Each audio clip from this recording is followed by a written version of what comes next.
the paramedic looking over me and asking what I took. And I knew in the back of my brain, I couldn't talk to her, but in the back of my brain, I was like, oh, that drug must have been laced with that fentanyl, because I hear the news stories. And never thought it could be me. I'm Benny Fisher, and you can't make this shit up.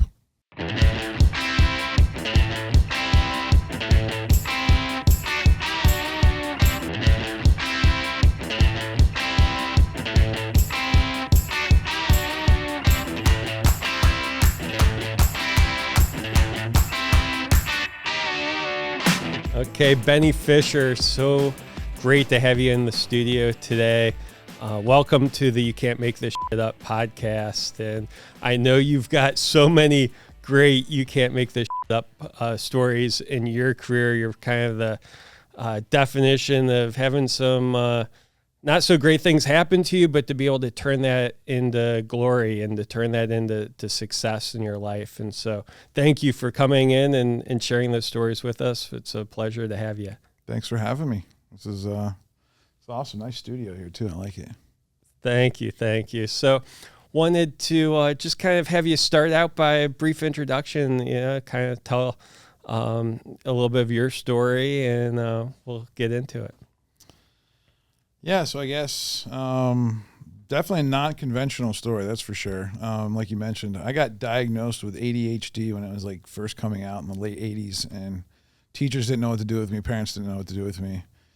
Friends would be hot and cold, right, because I would probably either piss them off or, be having a ball with them, one of the two. So, my childhood was very interesting. I never really felt like I was ever understood. I never felt like anybody got it, and just kind of wandered through school. And I grew up with kind of strict parents. And after high school, I decided to try to go to college because that's what everybody else was doing in 1999. Went for about 3 weeks and realized it was just like high school. And I was like, this is boring. And so I saw an ad in the newspaper to sell cars, and you could make $100,000 a year. So I actually, and back then, you had to pay to go to sales training. So I had to pay like $500.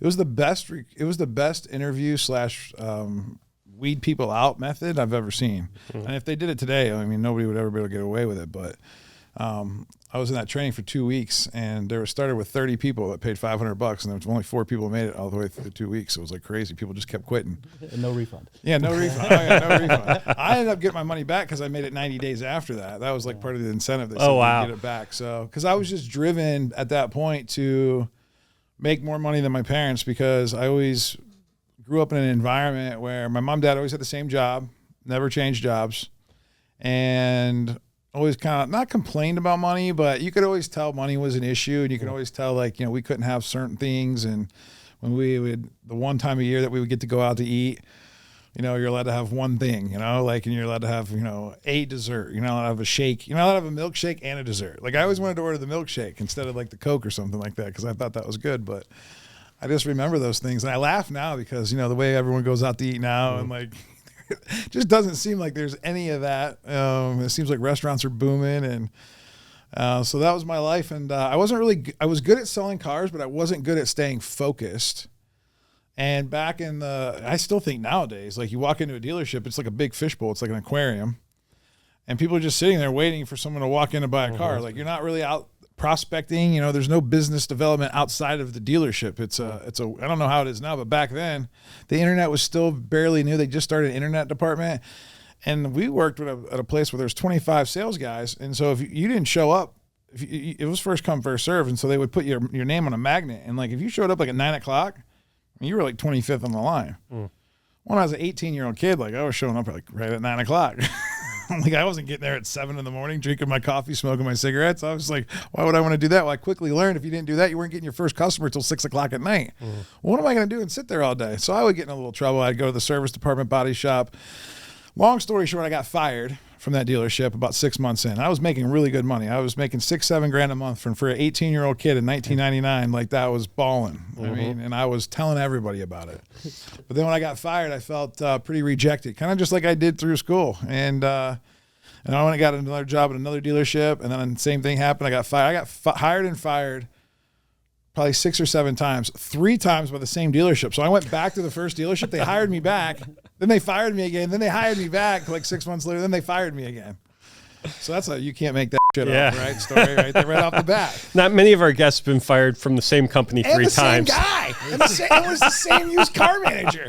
I mean, back then they were just like they would get mad at you, they would fire you. Yeah. Then they would get desperate and need good salespeople, and they knew I had talent, and then they would fire me again because they didn't know how to manage me. Right now, all this stuff that we talk about with, how to be a great boss and management skills and soft leadership skills, and that didn't exist in the late 90s in the car business. I don't know if it still exists. But anyway, so I went to, there wasn't that many other jobs that you could get without a college degree that I thought were going to be good. And so I went and worked at GE, General Electric, had a money division in Canton, Ohio.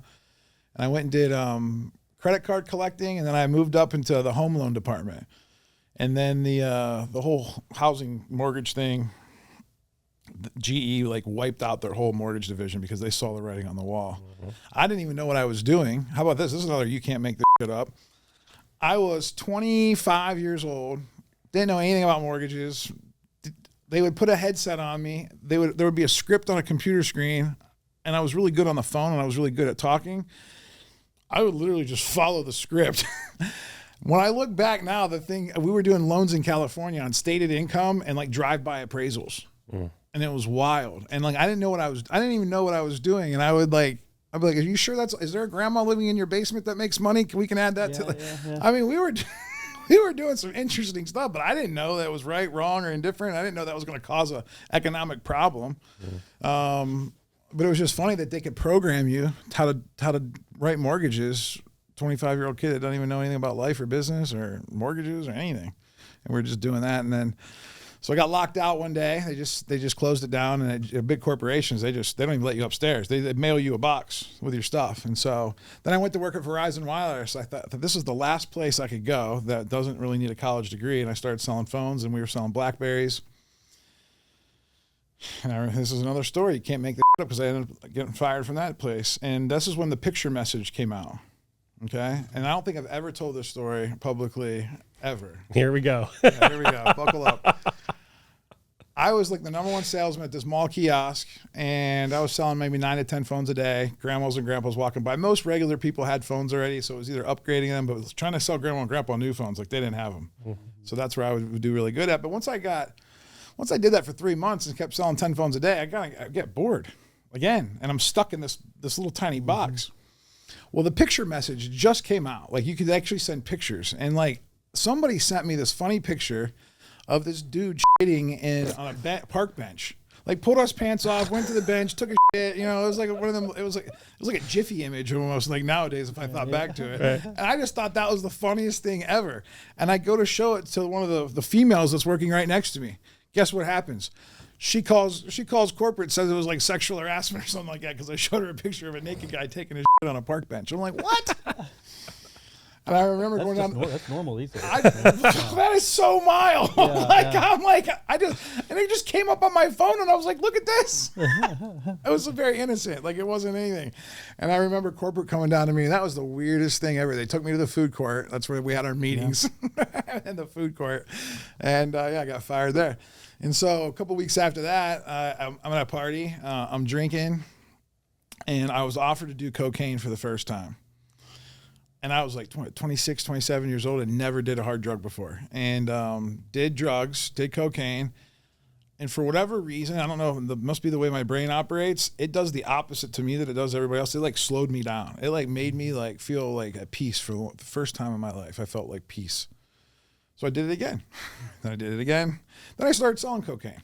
And I wasn't very good at that either. I don't think that was part of my path. I mean, it was definitely part of my path. It wasn't what I was supposed to be doing forever because a lot of ups and downs in that world. I got robbed at gunpoint, left for dead. I went bankrupt because there was a time where I wasn't making any money, and I got evicted from my apartment. So that was bad. I was living in my car for 3 days because I was too proud to call my mom. Then I started couch surfing, and then eventually it all came to a head because the cops kicked my door in one day and raided me, and I had 2 felonies on my account in 2009.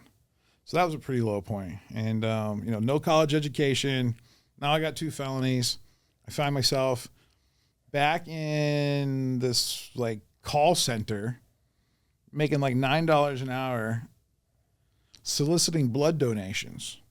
like doing like calling people up. Like I'd call, hey Tim, hey, you donated blood 6 months ago. Hey, would you like to donate blood? And that's what I was doing. Wow. Yeah, and that was not like I was like 15. That was like 16 years ago. I was doing that, and it doesn't even seem like that long ago. But yeah, I was like at a pretty low point in my life, and I didn't think. I never thought I had a future. Like I thought, like your future is basically based off of your present and your past, right? Because like you can't dream up a good enough future, right? And so for me, were you dreaming at that time at all, or it was like just I had dream, like I knew I wanted more for my life, and I knew that I was like I love selling and I love commission and I love like the art of the deal type stuff, like, but I just couldn't imagine like what am I gonna go out and sell? Like I don't know now what am I really? I got a felony on my account. You put that, and back then resumes were like you had resume. Then there's gaps in employment because I was selling drugs. So like, I don't know what to put there. And like, I think sales still. Yeah, sales, like creative sales. I probably could have done something. Entrepreneur. But I didn't know what I didn't know. I always thought that everything was like going to be like this big corporate interview and they're going to be reference checking everything. And so like, I was just like in this like weird spot and I was living in my sister's basement which that was a humbling experience. But then luckily, by the grace of God, my uncle calls me up who had lived in Pittsburgh for pretty much since he got out of high school, college, because his wife lived over here, and he had been in the roofing industry. He had just started his own business a year before and said, hey, why don't you move over here, and why don't you help me with sales and marketing at my commercial roofing business? And I'm like, dude, that sounds like a fresh start. That sounds really good. I mean, I didn't have any money. I actually owed him $1,200 because he had to pay off my fines. I only got house arrest. I didn't have to go to jail for the cocaine conviction. The felonies did stay on my record, so I was lucky not to have to go to jail. But he was able to write a letter to the court. I moved over here, like I was telling you before the show, June of 2010. Didn't know a single person except for him. Moved into like a little town called Monongahela. The Valley. The Valley. And started learning the roofing industry and learning how to estimate roofs. And, really at the beginning, I was just a glorified errand boy. He would just give me, an address. And this is really before GPSs were that good. And, man, when you move to Pittsburgh, it is... The driving is not easy. But if you can figure it out, like, you're sharp. Like, this is a place that'll test you. I mean... I thought 837 was like, I come from Ohio. Everything runs, north and south, east and west. I thought 837, just runs north and south. Well, no, not when you get around like the bend in the river. Yep. I remember one time I was out on the south side. I was like, oh, there's a sign 837. I can just take that all the way to Monongahela. That's the road that runs right through where I live. Hey, it took me like an hour and a half because it went the long way, because then I found out there was other shorter ways to get through town. But Pittsburgh driving is interesting. And so that was cool. Got married, had a kid, bought my first house in 2014. And, I was doing pretty good, not doing good financially. I mean, I was, I had a job. I was probably making $45,000 a year, and my uncle wasn't very, family members never overpay you. No, they never overpay you. But listen, it was better than where I was at. Right. And it gave you the skills you needed. Yeah. To ultimately get to more. Yeah, and I knew I always wanted to do more. I just didn't know how to do it, and I kept coming up with ideas. But then as I was learning marketing for him, I was listening to this guy named Gary Vee. He talks a lot about entrepreneurship, and I knew my uncle was an entrepreneur, and I always looked up to my uncle because he was always the one that had the most money in the family. He was always doing the cool stuff, right? Like he was just like, and I was like, how does this all happen? Like this is like really cool. Like I want to live a life like my uncle. And so I would just watch and learn, and then it was a lot about relationships. I realized the relationships mattered, especially in commercial roofing with long-term relationships and business building, and that was cool to see. And but in 2015, he told me I should go sell roofs for someone else because I think I had too many ideas. I was probably... It was a combination, and I look back, it's a combination of me having like too much energy and not knowing when to just like settle down, and then him also not being the greatest manager of a human, right? He was a great leader and a great business owner, still is today. He struggles with the same thing I struggled with, and that's like getting the most out of your people and developing them and managing them to like a degree to where like you're getting consistent feedback, right? And so I was out on my own again, and that was tough. That was pretty crazy. So I was getting ready to go on vacation for a week when I found out. And so I went to the beach, but I went with my family. I didn't tell them because they would have panicked. My wife would have freaked out because she was only working part-time at the time. And so I dreamed up the Big Fish Contracting Company. It's a residential roofing company. And back then in 2015, there were no residential roofing companies that were using technology, that were using marketing, that were doing great customer service. It was a lot of just Chuck and a Truck Yinzers types of guys that, great guys, good dudes, cigarettes, beer, just the local contractor next door, right? And I'm like, well, I can really make this a professional looking business. I looked up the companies like Apple and Amazon and, these tech companies, and I was listening to Gary Vee, and I was like, I can do this. And so that's what I did. And I set out to build the best residential roofing company in Pittsburgh. And there's a whole lot of other stuff that happened after that in my entrepreneurial journey. I don't know if you want to get into, but I just sold that company a couple months ago. And so we have over 900,000, I think almost 1,000 5-star customer reviews. We were Pittsburgh's top 50 fastest growing companies. But that wasn't an easy. It's not like you just go. I left out a lot of meat absolutely in between, but I didn't know if you guys wanted to go anywhere else with that, or you guys want me to get into some of that. Yeah, it's such a great story of redemption, right? Of hitting rock bottom, right? Going through a lot of trials and tribulations, but all those things prepared you for what was next, and to be able to take an idea from a scratch pad on vacation, right, and turn that into a company that was a successful exit 10 years later is an amazing story. And so you can't make that shit up. And so let's dig into some of those things. I didn't know one single person. Think about this. 10 years ago I moved, or 15 years ago I moved here. I didn't know one single person. Yep. And so when I hear people talk about like they don't have resources, they don't have things. Yep. I came here with negative $1,200. Yep. A credit score of like 520, and the only person I knew was my uncle. I didn't grow up here. I didn't have friends. I didn't have a network. I didn't there was nothing. With no college degree, 2 felonies. And I later got those expunged, thank God. In 2013, I got those expunged. There you go. Nice. But you are truly the American success story, right? And everyone can do it with the right guidance, the right gumption, the right work ethic, all things are possible. And so I'd love to kind of dig into some of those things of, what did you learn along this journey? What were some of the major ahas or decision points that you made along the way that led to that success? Well, at first it was just me. It was me and a crew. And so luckily in the roofing world, you can go find a crew to like actually nail the shingles in. Thank God, because like I wasn't like really, roofing material, right? Mm-hmm. And so,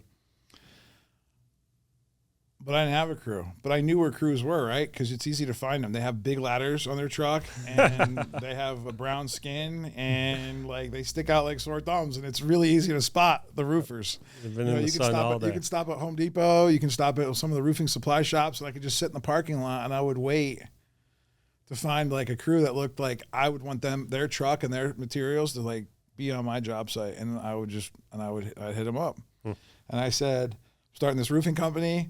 They're like, and all they care about is how many jobs can you give me? How many jobs can you give me? We want work now. We want work now. And I'm like, interesting. I don't have any jobs yet, but I figured I needed the crew first. Well, if you don't have any jobs, like call me when you got jobs, Mr. Benjamin. Call me when you got jobs. And I'm like, okay. Well, then I go out and I went to Castle Shannon. Is your audience national or is it local? National? Mostly, yeah. All right, so little suburb of Pittsburgh, little houses, right? Like little, just 1,200 square foot, 2-story, short, easy roof, simple. I was like, I just want to start easy. I don't want to I don't want to get into any trouble on a job site. So I knocked some doors in that neighborhood, and I've never knocked doors before, So I had to go find a customer. And you enjoy it? I like it. Yeah, as a salesperson, knocking on doors is a lot of fun. Yeah, I'm a little bit weird. Most people don't love doing it, but I had to. You know what I mean? Right. I had a 1-year-old at home. had a wife that was down my throat every day because she was worried that like we were going to have to go move in with their mom. Like, and that was motivation. That was enough motivation to like not have to move in with your in-laws, right? And so it was I got my first customer. But the customer, it was interesting. This is, you can't make this up, right? And I'm so like radically transparent. It sometimes like hurts me sometimes because the guy's like, all right, well, how long have you been doing this? And I go, do you mean at my own company or do you mean like in general? Because like, and then he's like, huh? And I go, well, you would be my first customer, sir. Congratulations. I said, but I've been doing this for the last 5 years. And I said, I've been working with my uncle and I'm very experienced. I know how to sell the jobs. I know how to measure the jobs. I know how to make sure the crew puts the jobs on right. I know how to order the right materials. The only thing I really don't know how to do is manage like my QuickBooks and accounting and stuff like that. But we'll figure that out later. That's a problem that I can only have after I have something to put I need revenue first. Yeah. And he goes, all right. And I says, well, okay, cool. Like, what about your crew? And I said, well, that's the funny thing. They don't want to come until I have a job. And it's like this chicken or the egg. And I'm like, so what I need you to do is I need you to commit that you're willing to do this with me and just sign your name on a piece of paper. I actually don't need any money from you. I'll figure all the money out later. I actually don't want you to pay me until we're completely done. I'll swing it on my own.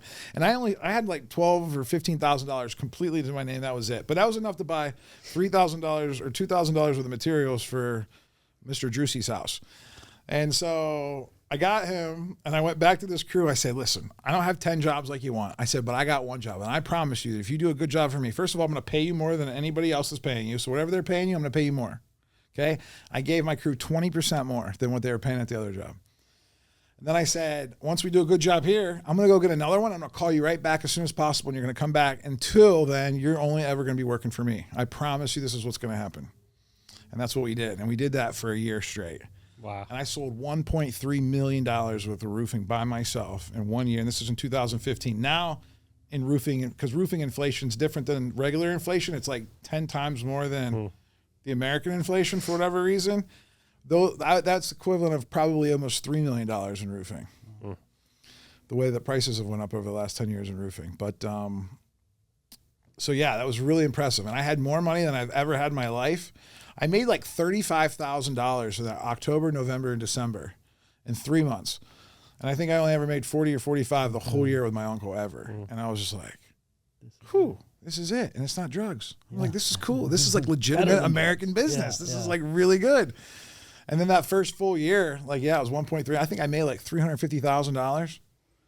And I was just like, I've never seen that money before. And I spent it, man. Tim, let me just tell you. let me just tell you. Got some nice things. I mean, we needed a tax write-off, so then I went and got a big old Yukon Denali for the wife. So I'm an Ohio guy, and so I'm a Cleveland Indians fan, a Cleveland Cavaliers fan, and the Indians went to the World Series that year. I went to every single game, spent like, I don't know, $20,000 on World Series tickets, because when I was a kid, we could barely even afford to go to like a bleacher seat for $6 in the 90s when they were really good. And so I was just like, you know what? I have one shot. Like, this is it. This might be the only time I ever make this kind of money. That's what I was thinking. I'm like, I'm just going to go live it up.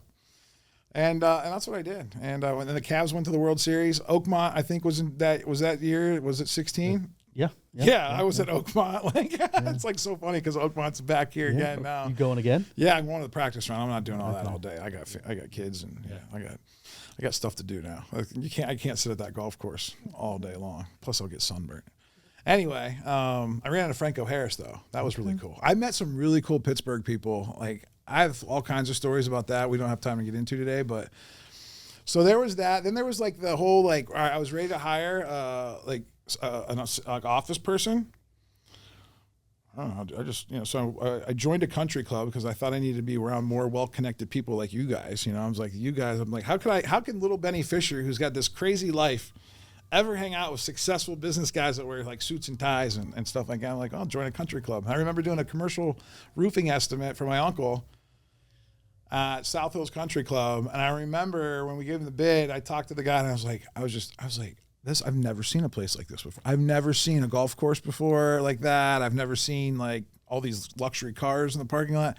I said, just entertain me. What's it cost to be a member? He's like $10,000. I'm like, this is like 2012. I'm like, oh my gosh, who would pay $10,000 just to like get their name in the door? Like, and then it's $500 a month, and then it's plus whatever food and beverage you spend. Right.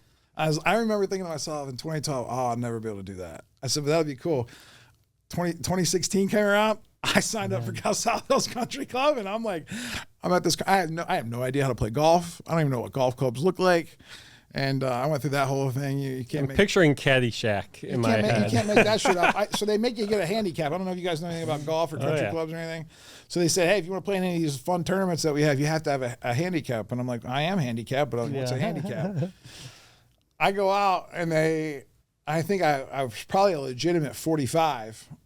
But they're like, you can't. No. You got to at least put the 36 in. Like, you can't. We're not gonna let you be 40. A hole. Yeah, you can't get more than 2 a hole. We'll let you put a 36 in. But I ended up, by the time I left there 2 years ago, because I moved out here to Murraysville, I got down to an 18. So like that was, I was really proud of myself for that. Absolutely. Now that I don't play, I'm probably back up to a 36. But You just sold your company, so you'll get get better at it now. Yeah, we'll see. But so those are the thing about hiring the assistant. Like I went to the country club and I said, hey, I'm looking for, how do I hire? I need to hire an assistant. And you know who my first employee was? You guys know Steve Blass, right? The Pittsburgh Pirate. Mm-hmm. And so his son, Chris Blass, was a member at the country club. And I was telling Chris this. And he's like, my wife, she's a stay-at-home mom. She's been there for 20 years. She would love to come work part-time for you. I'm like, done. Like, I know she's not going to steal any money because, like, they got plenty of money, And I was like, that's all. That's how I hired my first person. I didn't know how to check in with her. I didn't know, like, what she was supposed to do. Like, we just wung it. Like, we both wung it together. And it was it was fun. It was great. I didn't know any better. Then I went to go hire a project manager because I'm like, I can't sit and babysit these crews on these jobs because then I can't go sell. And I just can't do both. And I'm like, I'd much rather sell than babysit. And so I hired a project manager to watch make sure the customer was happy, make sure the crew was happy, make sure they got any materials, cleaned up everything, do all that side of things. And then the wheels started falling off because then I tried to hire service people to like do repairs and stuff like that. And then once I got past like 3 people, I was like, and that was the first people I've ever hired in my life, first people I ever had to be responsible for, first people I ever had to manage. That was the toughest learning curve, was like trying to go from salesperson then the manager at the same time. And then in 2017, it all came to a screeching halt. I was playing golf at the country club, hot summer day, August 2017. I had started doing drugs kind of behind the scenes, kind of quietly, like for like 6 months before that. First time I had done drugs since I was in Ohio. It was probably 6 years. And I was like, I was trying to keep it all together. I was trying to keep the business stuff together. I was trying to like go out and keep all the sales together, keep all the employees. I was also trying to be a dad and a husband. And I started drinking a little bit more. I started hanging out a little bit more at bars. And, I thought I was networking. I wasn't networking. I was just trying to cover up the pain that I was in because I couldn't figure out how to keep it all together. Started buying drugs online, started snorting like Oxycontin, and went home that day, and my buddy was coming to pick me up for a fantasy football draft. And I went upstairs because that's where my little office was, upstairs, and my wife and my 3-year-old son were downstairs. I went up just to do a little taste, just to kind of keep me going for the rest of the day. And I dropped over dead as a doornail. First thing I woke up in the back of an ambulance, gasping for my life. And I remember the paramedic looking over me and asking what I took. And I knew in the back of my brain, I couldn't talk to her, but in the back of my brain, I was like, oh, that drug must have been laced with that fentanyl, because I hear the news stories. Never thought it could be me. Passed back out. 2 days later, I wake up in ICU. My mom's standing over me, my mother-in-law, my wife. And, just, all the shame, the disappointment, and then also at the same time, relief that I'm like, oh, I could just tell people, like, I don't know how to keep this all together. Like, it's just like, it's a lot. It's like, I've never done this before. I mean, I can barely keep my life together even before. Obviously, you guys heard that story. Like I couldn't even keep my own life together. Now I'm responsible for all these humans. And that was tough. And that, I still felt ashamed. I never told anybody. The only people that knew about that were my family. I was still afraid to tell people at my company. I was still afraid to tell, anybody really, ask for really any help, and You know, my mom and my wife and my mother-in-law, they were they were semi-supportive. Obviously, they don't understand. They didn't understand. You know, why would you do that? Like, why you have this beautiful life and I had this big house in Jefferson Hills and I had brand new cars. Like I had everything. That was a lonely moment, even though there was people around me that was trying to help me, but they didn't really know how to help. And so I just kind of tried to figure it out on my own. And I hired a consultant. I joined TAB. Have you ever heard of TAB, the alternative board? Mm-hmm. I joined this, and I got this coach. And then he told me about this concept. He's like, you're like an entrepreneur. He's like, you need somebody to help you run the business and operate the business and help manage people. Like you just aren't wired like that. This was before I did all the EOS stuff. And this is like 2018, 19. And so I hired a guy. Like he was a COO type, like corporate guy. I was like, that sounds cool, smarter than me, right? Like he can do this. And, listen, we had more money than we ever had before. I had an account. I had like a balance sheet. I had a profit and loss statement. Like I never knew what that stuff was until tax time. Like I would like get a little, but I wasn't like managing my finances on a monthly basis. That was pretty cool. COVID happens. COVID was another wake-up call. I had stopped doing hard drugs, but I was drinking more and I was gambling more. I basically just supplemented it with some other stuff, right, to kind of just figure it out. And then COVID happened, and I had to stop. Pretty much everything stopped. Work stopped. I was stuck at home. My wife was stuck at home. We realized we didn't really like each other anymore, so we got divorced. So COVID happened in March. We got divorced in May. That was talk about learning lessons about business too, like what your business is worth. I remember sitting down with my accountant and my lawyer, and I was like, all right, so we have to chop up like half of the stuff. Like, well, she doesn't have anything to do with the business. I said, I know, but she's still entitled to like half of the value. I said, okay, cool, whatever. Like, well, what's the value? And they're like, well, it's worth like, $250,000. I'm like, what? I made more than that last year. Like, what are you talking about? He's like, yeah, but like, if you just decided like you don't want to work in this business anymore and you just decide to quit, you could quit the business. You might have trouble even getting $250 for it because the business is you. Like you literally are the all-star. Like you're out selling, you're out making all the deals happen. Yeah, you have some people, but if you go away for like more than like a month, like they're gonna be lost. They're gonna start fighting with each other. They're gonna quit. Like customers are gonna get like. I was like, whoa, that was a wake-up call. And I was like, well, I can't get rid of. I mean, like she's. I said like she's an attorney. She was an attorney. I was like, this isn't gonna fly. I mean, like they're gonna just be in court pressing me for more money somewhere. Like nobody's gonna understand that. And so I said, we'll just give her double. I said, we'll give her a double valuation. I said, well, I'll figure it out later. But that's when I realized I'm like, oh, my business isn't worth anything if I'm the business. Yep. And that was a wake up call for me to like start learning more about business. And then later that year, I read the book Rocket Fuel, and that book totally changed my life. Like I didn't read it. I listened to it because I have trouble focus on reading. But when I listened to it, I felt like Gino and Mark Winters were like literally speaking. Like they knew who I was. They knew all the things that I've been dealing with. And they were just talking to me like a good old like wisdom dad. Like and said, this is what you need to do, son. And I was like, huh, why didn't somebody else like how come this is the first time I'm here? And this book was written like way before that, And so I got really excited. And at the same time, I met this girl, Brittany, who's my wife now. She was into yoga, mindfulness, meditation, all this woo-woo stuff that I didn't really know anything about. But because I wanted to hang out with her, I started doing that. And I started working on myself, like a lot. And ended up starting the EOS journey with my implementer, Ken. And he would come from Grand Rapids, Michigan, because for whatever reason, this is how I met him. I was in a Zoom like sales management training thing because I was trying to figure out how to train salespeople because like I realized that's the other thing. I had to go from salesperson to CEO. Like I can't like keep selling and then try to run a business. And so I was in there and I was telling somebody about my problems, and this old guy gets on the phone, Jim Bush, and he calls me up the next day. He says, son, you need to read the book Rocket Fuel and you need to hire an implementer. He's like, you got to buy the book. I'll introduce you to my best friend. He's an implementer. And so this guy from Grand Rapids, Michigan would drive 7 hours for the first 3 months and then every 90 days for like 4 or 5 years.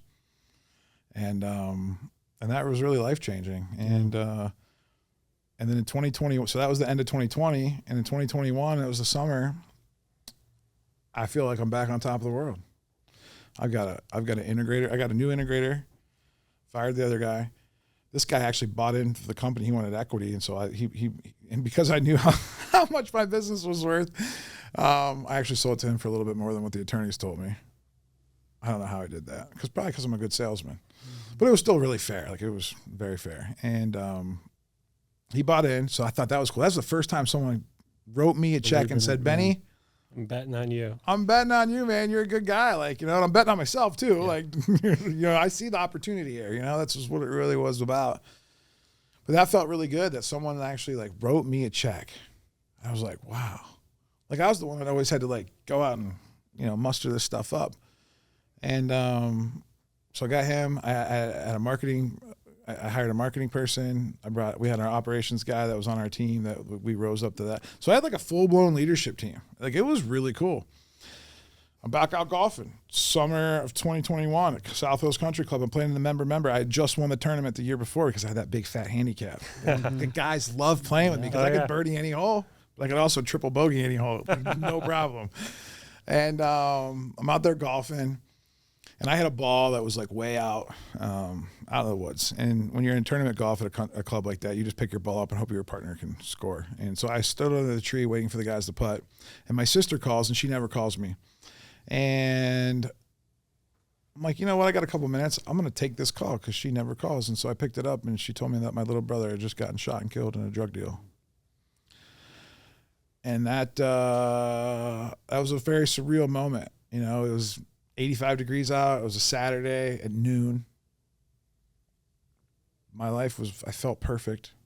Back, not perfect, but like as perfect as it ever been. And then that happened. And that'll freeze you in your tracks, because the first thought that came to my mind is, and he was 12 years younger than me, so I didn't really spend a lot of time with him. I moved out when I was 18. He was 7. And then when I moved to Pittsburgh, just didn't hang out with him a lot. But I'd always wondered, I was like, well, maybe he was just following my path. And then, so I had a lot of shame and like a lot of guilt that I never talked to him more about like the downsides of that stuff. He probably only saw the new Jordans that I would buy him every year for Christmas, and he would see the cars that I would, and that fast life. And I like felt like really guilty that like maybe somehow I had something to do with him getting into this world and then him, unfortunately getting killed. And then I asked the next question is like, why am I here? Like, I should have been dead 3 or 4 or 5 times now that I can actually count. I've told some of those stories here today. It's like, why am I still here? And I had to go back to Ohio. It was a 2-hour drive. I turned on my contemporary Christian playlist and blare it out and just cry and like grieve. And like, it was a really, really, I don't want to call it an amazing experience. It was an amazing experience. It was a very fulfilling, amazing, like present experience. And then when I got to Ohio, I spent 3 weeks there because it was a murder investigation. They couldn't have a funeral right away, and it took forever. And that's when I realized that nobody called me in my business. I didn't have to do I didn't have to do anything, right? Like, they were just like, oh, we got you, man. And I'm like, what a blessing that was. Yeah. And so I get back from Ohio 3 weeks later after hanging out with my family and doing all that. And there was a blessing too, just to even be able to spend 3 weeks in Ohio. Exactly. Right. And just be able to grieve and like be able to like, cause most of the time us entrepreneurs, like we just have to shove that shit down and like going on the next thing. Right. Yep. And so that was really cool. And then I thought when I got back, and I'm like, it's so interesting. I don't think I'm supposed to be the CEO of a roofing company for the rest of my life. I feel like I'm supposed to, I think I need to start talking about my story a little bit more. Mm-hmm. So that way, maybe we can prevent something like this from happening again in the future. And then I read the book EOS Life, and that's do what you love with people that you love, make a difference, make an impact, have time for their passions, make a lot of money. And I'm like, all right, who doesn't want that? Like, that sounds good. So that's when I started a podcast. That's when I started speaking at industry events. Got that opening keynote at the EOS conference, which was like, I think one of your questions, I think I'm hitting almost all your questions that you gave me before the show, even though you're not asking them. I feel weird. I probably should pause. No, you're good. You're good. But I said before this started, Josh and I aren't going to have to talk this episode. Yeah, it's just that was like a whole like full circle moment when they asked me to share my story in front of 2,500 of my peers. Other visionaries. 75% visionaries, 20% integrators, 5% EOS people. My whole, my family, all the people that were important to me. My team was there. My EOS implementer was there. This guy named Gino Wickman, who I'd never met before, but like I know was just like this business guy that I literally looked up to. It was like amazing. Was going to be there, and yeah, that was probably one of the coolest moments in my business life. I would say to be able to have that in my personal life. You know what? Because it was just like a point to where like I was able to just let it all out. Yeah. It's such a big moment, and I think that's how we got connected. Yep.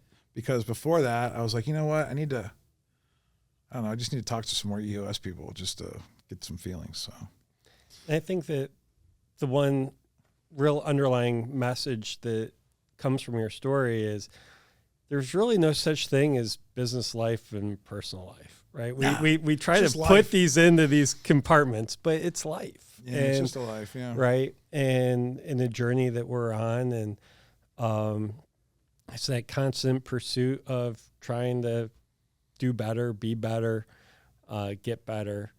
And so, you've been able to accomplish a tremendous amount through tremendous difficulties and challenges. So it's I do think there is like a story. You say, there's kind of business, personal, family. Yep. I do think it's, for me at least, it's important to, either one is like integrate those, Yep. As an entrepreneur myself, it's like very, fluid.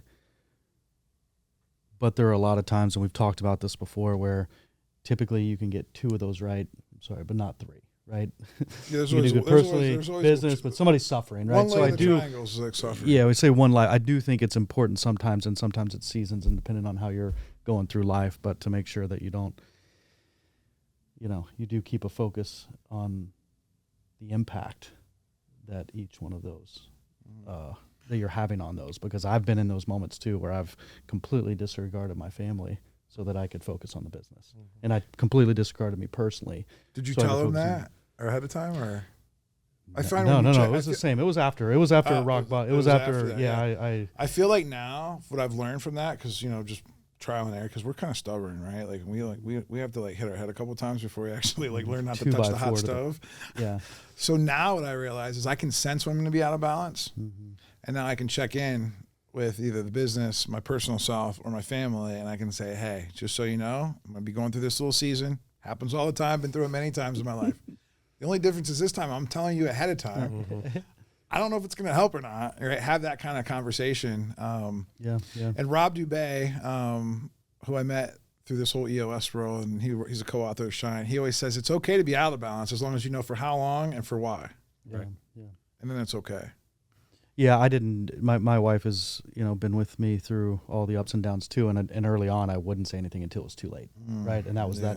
I'm sitting there on my knees and finally saying like, this is this is it, like it's over, where now she can start to sense it a little bit, and even within the last year, she wrote me a letter basically saying like, hey, you need to go take a break. You need to go. I do a clarity kind of a prayer retreat for 2 or 3 days in the woods off the grid. And like, that's how I'm able to reset whenever things are really off. That's awesome. And she's now like pushing me. She can sense it and say like, it's time. You need to go. Yeah. Well, when you come back, you're probably like, oh, your true self. She's right? Like, it's night and day from when you leave and when you come back. But I think part of how we are wired as entrepreneurs is to take things on ourselves, right? It's striking, like, you were laid off, you went on vacation, and on vacation by yourself without telling, your wife, you're building a business plan, right? Napkins, right? On napkins, right? On bev naps. Like there was like a big fish out in the ocean, and you're like, all right, that's it. I drew the yellow cartoon and everything, right? man. Like, but you took that on yourself, right? And kind of what you're describing, I think Josh, it's right? Yeah, going it's not through a coincidence that he was on it. That you take that on yourself, and so starting to get to the point where we can, I don't know if sharing the burden is really the right descriptor, but being more transparent. Well, connect right? with other people, whether, and again, your family, as far as the entrepreneur side of things, they don't really get it, right? Unless for some reason you have a wife that's an entrepreneur. I haven't found too many of those where those are like good, healthy family situations, but like, hey, whatever. if it's out there, they're anomalies, right? And so usually we are with someone that's a little bit opposite of us, right? And they definitely, only what I think Dr. Doug Brackman says only 10% of the world's driven, and only half of those are entrepreneurs, right? So chances are like 1 in 25, that you're really entrepreneurial, and so they don't get it, and I've learned, and I just assumed everybody got it. Like for the first 9 years of my life, and I'm about to be 44, for the first 39 years, I thought everybody was just like me, and they thought the same way. I was living in the same world, that was the biggest, that was a rude awakening for me. And I realized that same thing with employees. I would be like, oh, yeah, here's the iPad. Just watch me sell a couple jobs. All right, see ya. Right. Go. And that was the training, right? And so now I just realized that all right, we all have our own experiences in life. We all have our own skill sets. But it's creating that connection through community. And that's what I'm super passionate about right now. That's what I look forward to doing the next 10 years of my life, is building a community of like-minded entrepreneurs that have a place that they can lay it all down. No one's going to judge them. No one's going to shame them, no matter how bad it is. Yeah, there's always consequences, and there's always accountability that needs to happen. But we're not just going to just throw you in the ocean or put you in jail for the rest of your life. So, Benny, you kind of touched on it a little bit early on, that you were maybe battling some demons or suppressing some pain. What do you think? Were you able to take the journey to figure out what that was? And it sounded like maybe it even came back a couple times. What is that something you're willing to talk about? And yeah, I'm willing to talk about anything. Yeah. Be more specific though.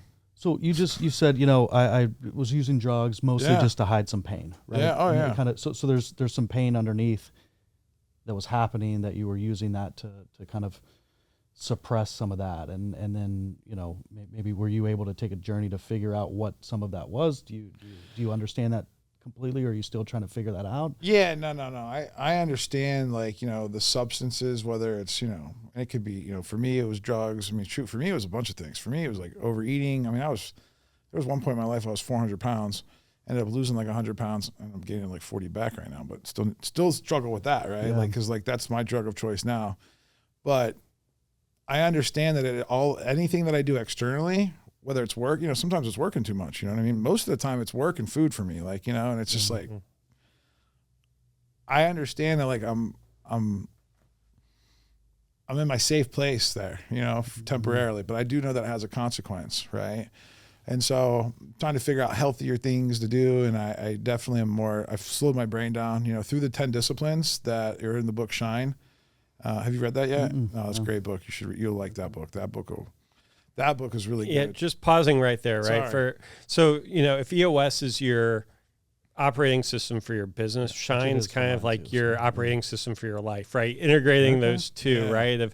And it's Gino's 10 disciplines that was essentially the operating system of his life, that through every decision that he's made, he tries to view it through the lens of these 10 disciplines. Okay. And so, when I read Traction, it changed my life. I think when you read Shine, it'll change your personal life, because then you'll have like Tim was saying, a personal operating system. And for me, a couple of the disciplines were saying no more often. Yeah. Because we're recovering people pleasers, and we want to say yes to everybody because we want everybody to like us, and we want everybody to need us, and we want to be the hero, right? Another one was be still, and my wife helped me with that a lot, the last 4 years. But when Gino said it was okay to do that stuff, and these men were starting to say, oh, because I always thought that was, dude, I'm a hard charging entrepreneur. I can't slow down. If I slow down, I don't need woo woo. Yeah, I don't want to be like that. Yeah. But I just realized it just helps me with my clarity. It helps me with my, and then I will say my children, I ended up, I had my son Sammy back in the day. He turns 11 tomorrow actually, And but then I have 2 little girls now, 2.5-year-old and a 5-month-old. And there's something about that also, and through EOS, me being not have to be at work as much, and then be able to be more present at home, and then watch these babies grow up, and then realize that I need to be a better role model for them. That helps. Getting closer to God. Like, I got away from God for I became a Christian when I was 7 years old. And ever since that, I just felt like the tug pulling me away from that for the next 30 years of my life. Mm-hmm. And then as I started to heal a little bit, I was able to get closer to God and stay closer. Now, is my close as I want to be? Never. But I'm in a much better place than I ever have been. And I feel like there's a resonance line that is always open now that sometimes I always felt was shut off, even though I know it was me that was shutting it off, because his is always open. Like, you probably even look back and see the signs of. Oh yeah, so they were there, and now because of my ADHD, because of my visionary skills, I can see patterns, and then I can almost I can't do that, and so and those are, I feel lucky that I have those skill sets, because not everybody has those skill sets. But then I also know that I go back to why am I still here? And then I keep coming back to, well, God's obviously got to have a big plan for my life, a bigger plan than I can even imagine. And I just look back at my life and I see all the moving pieces of wow, he allowed that. I don't know if he allowed that to happen or it happened, but obviously he showed me grace enough to be able to then share my story, even today. Mm-hmm. So that even one person, it could even be the girls back there. I don't know who it's going to be, but somebody's going to hear something in there and hopefully take another step towards, freeing their true self. Because I do believe, and Gino talks about this a lot in the book Shine, when you free your true self, there's no better feeling, because we build up this cocoon, this ego, to protect ourselves when we're young, and it kind of carries on into our 20s and 30s and 40s, and it can carry on forever until you're aware, and then you're going to start chipping away at it. So you keep building up the layers, the thickness, but then as soon as you become aware somehow, hopefully you don't have to go through what I had to go through to become aware, because it was some pretty hard stuff. But I think I was able to go through that so then I can share that so someone else can be like, oh, chip away. Yeah, I get what he's saying. All right, well, how do I chip away? And those are just different things, prayer, meditation, healing, journeys, connections, therapy, all kinds of different modalities to start peeling back that marble, right? Chipping away at that marble. Because then when you can authentically be yourself, that is a great place to be. But a lot of people have our hooks in them. Our family has our hooks in us, especially our original family, and then even our current family, with our wife and kids, they have their hooks in us. Everyone's, people at work, clients, customers, it's and then you have to be able to also then be able to not be so attached at the same time, which is it's a dance. Mm-hmm. It's a very delicate dance. I don't know how to teach that stuff. I just know what works for me. Yeah. And it's, I'm just glad I hopefully have another 44 years to perfect it a little bit better. But the first 39, 40 years of my life were, it was a, you read Miracle Mornings? Yeah. By, Hal Eldridge. Yeah. I just found out about that guy through a friend of mine who passed away, John Rulin, the founder of Giftology. He was friends with. Dude, I know. I love Giftology. Yeah. Yeah, he was friends with Hal Eldridge. And when he died, I saw Hal Eldridge pop up everywhere. I'm like, whoa.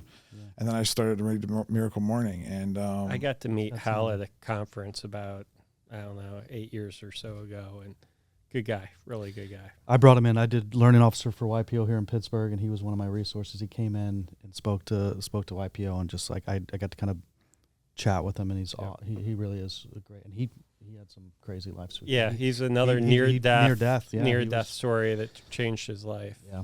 Tell me one thing about you that you can't make this shit up, that you haven't told anybody else. That I haven't told anybody else. I've been, I would say more careful than you about, and not careful is not the right word. Scared probably is the better word. There you go. About some of the crazy ups and downs, and I've started to talk about this a little bit, but I definitely had a rock bottom moment. So I was I felt like I was walking with you a little bit in your story, and it was probably 1:00 in the morning. 2019, and came to drinking a lot. And like I had a construction company out on job sites and like living on the road and just being a horrible dad, horrible husband, and just kind of not being present, and had built up, had some business part, but built up this company. We probably had a little over 100 employees. I think we were going to do 35 million that year in revenue, or in 2018, and it all came crashing down. And I remember just sitting on my third floor with my wife, the first time that I really was telling her, like, I'm about to lose everything. We're going to lose our house. We're going to lose everything we have, our cars. We're going to probably have to live, move in with a family member, and talking to a bankruptcy attorney, like it's over. The ride is over. And that was, it was,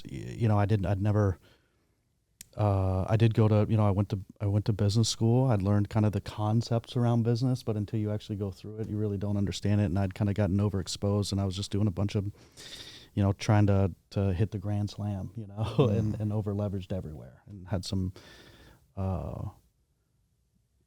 just kind of put myself in a difficult situation. And that was really hard. I remember just being on my knees and my wife's crying, I'm crying, like and that was crazy, because prior to that, I was, as you said, it was like country clubbing it up, and just felt like nothing bad could ever happen. Like, and it was all because of me at that time, right? Like I was doing everything right, although in the behind the scenes it was the complete opposite. And that's when I had my really spiritual moment. I'd kind of gotten pieces of it. There had been signs, but finally just gave my life to God and gave my life to Jesus and said, "You take over. I'm done trying to figure this out." And that's awesome. Whenever, things just started to change. Little miracles started happening. And I think God literally introduced me to, I think, traction to EOS. I got an EOS coach that I called him my God coach. He happened to be a Christian as well, which helped, and things just started to. And it's been, still a bumpy road, but in a much better place. But that was, I think for entrepreneurs, man, like it's, I don't know if we all have to learn the hard way. It feels like a lot of times we do, but I wish sometimes we can, I think that's part of my purpose as well, is to be able to help people avoid that situation of hitting rock bottom. And can I give you one change to that? Don't help them avoid it. Just help them go through it. Yeah. Because you can't. I don't think you can avoid it. I don't think you can avoid it, and I don't actually even know if it's like you said, you won't gain the experience. I think we have to hold people's hands and walk through it, the fire with them. Yeah. Because the fire's coming. Kind of like even with our own children, right? You have kids. Mm-hmm. You have kids. Yep. Yeah, I have kids. So they're gonna go through some shit, right? We all went through shit. So they're going to go through stuff too. It might be different stuff, but they're still going to go through stuff. So I think that it's like, instead of trying to bubble them up or protect them from going, it's like, let's just hold their hand and let's go through the fire with them. Maybe we can give them like one of those like vests so it doesn't feel as hot, but like we still got to go through the fire with them. And because I think the more that they go through the fire, the better that they're going to be because of it. And that's what I get excited about, by like help. Like that's why you're probably passionate about helping entrepreneurs. That's why I'm passionate about entrepreneurs. What are you doing right now? You still in the construction business? No, I'm in the talent management now. So talent management. I still staff to the construction in the oil and gas world, but yeah. That's your like, because I love people. Yeah. And I like you. That's your favorite part of the business. Sales. Yeah, it's my favorite part.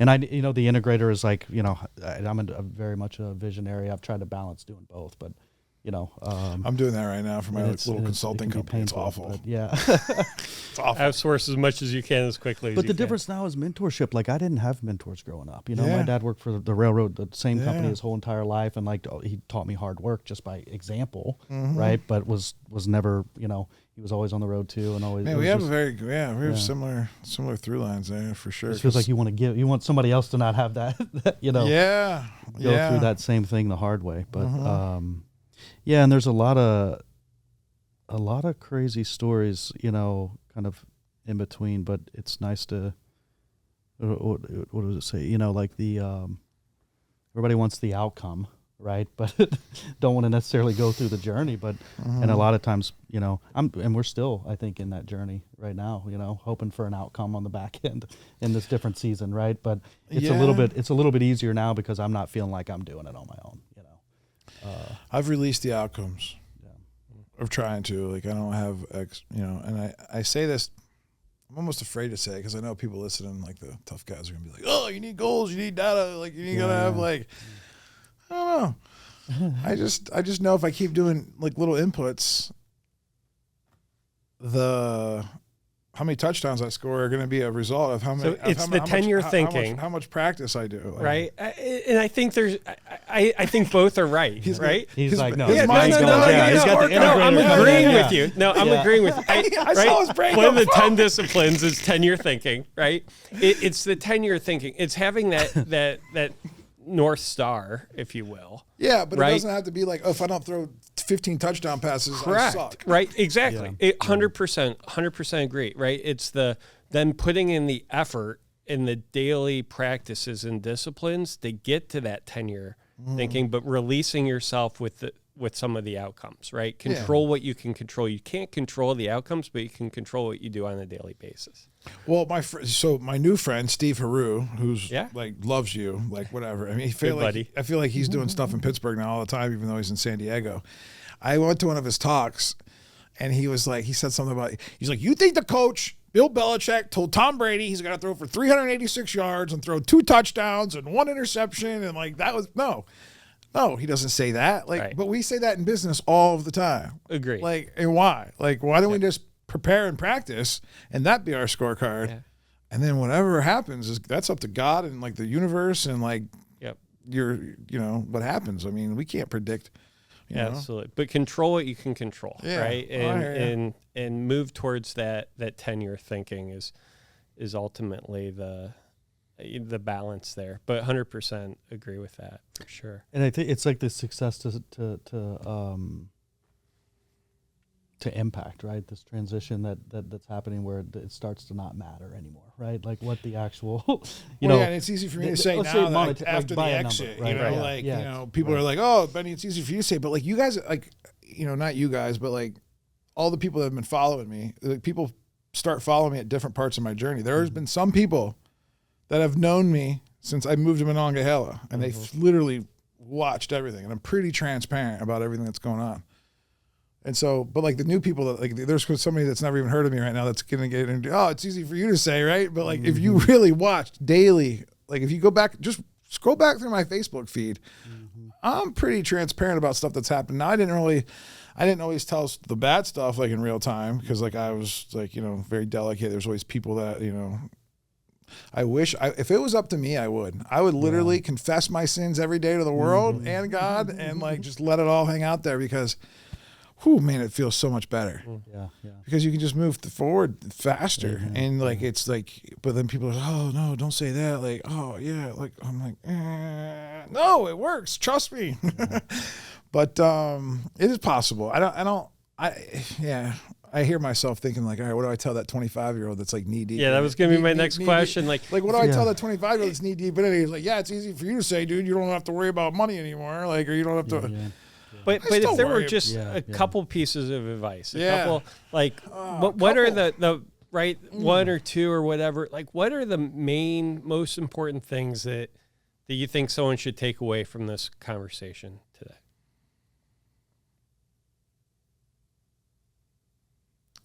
Be open to the truth. Whether you're the one giving the truth or you're receiving the truth, just be open to the truth. I